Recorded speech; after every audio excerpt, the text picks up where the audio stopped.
Hello everybody, welcome to my channel.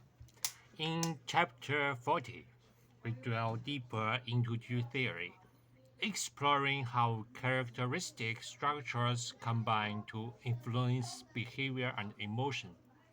This understanding is crucial for applying Jew theory in practical scenarios, from personal interactions to broader social analysis.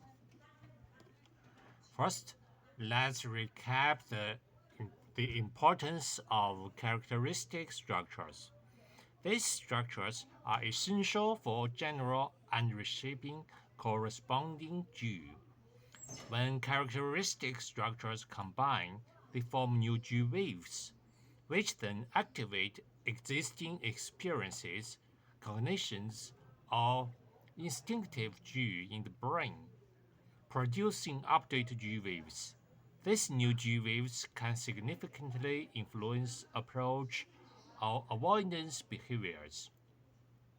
However, it's not just the current sensory G wave inputs that matter. The activation state of other Gs in the brain is equally important.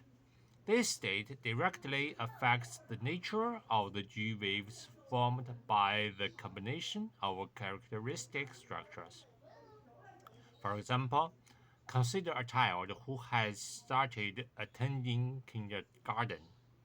If you ask the child if he if they want to go to kindergarten again while he is happily playing, he is likely to respond excitedly. But if you ask the same question while the boy is curling with their mother in bed, he might start crying. In these two scenarios the child's brain is in different activation states, leading to different outcomes despite similar sensory inputs. Similarly, the joke at the end of the previous chapter illustrates this point. Although the woman's request is the same both times, the man's brain state changes after the first request, leading to a different response the second time. This principle also applies to persuasion. The effectiveness of persuasion depends on the activation state of the person being persuaded.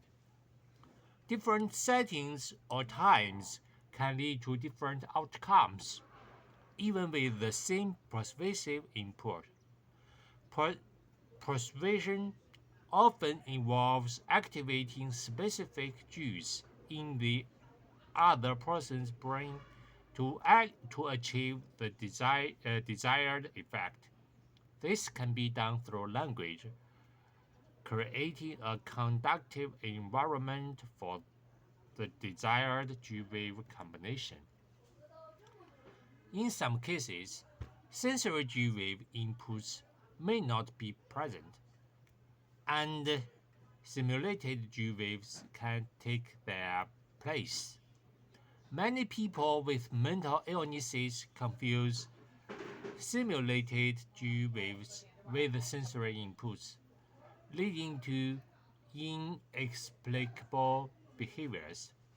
If their sensory systems function well, we can use these systems to help them establish and strengthen certain Gs, influencing their cognition and behavior. By extending the time frame and shifting the focus from individuals to groups, we can analyze how media, authoritarian regimes, and cults influence group behavior. These entitles often exploit the long-term activation levels of specific Jews within a group to shape collective emotions and actions. Understanding this process can help us evaluate and utilize these influences to better navigate society and enjoy life. To illustrate the broad applicability of G theory, consider why children like to imitate others. Imitation involves the combination of sensory input G waves or simulated G waves with currently activated G waves, producing approach G waves and behaviors. Children are more likely to imitate because the opposing forces in the vector effect are not yet strong enough. So, in conclusion, G theory's principles, particularly the combination of characteristic structures, offer valuable insights into human behavior and emotion. These principles can be applied in various contexts, from personal interactions to broader social analysis. By understanding and utilizing this principle, we can better navigate our lives, and the world around us. So that's all the content today. See you next time. Bye bye.